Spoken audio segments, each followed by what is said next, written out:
Beijing. AFP. Beijing on Tuesday, March 26, denounced a U.S. report accusing the Chinese government of impeding access to Tibet as full of prejudice, and warned that continued interference in the Himalayan region could damage U.S.-China relations.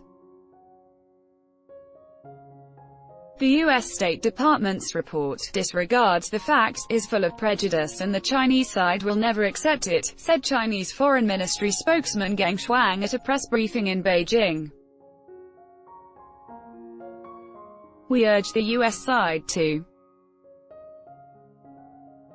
stop using Tibet-related issues to interfere in China's internal affairs so as not to cause damage to China-U.S. relations and cooperation and exchanges between the two countries, he added. The report, which was released on Monday, details issues with access to Tibet, including restrictions that have prohibited diplomats, journalists and ordinary citizens from visiting the mountainous region. According to the report, 5 out of 9 U.S. requests to visit Tibet were rejected last year, including one by Ambassador Terry Branstad.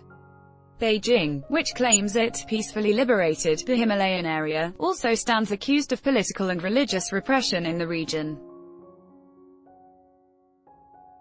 At least 150 Tibetans have set themselves on fire since 2009 in protest against Beijing's presence in Tibet, most of whom have died from their injuries.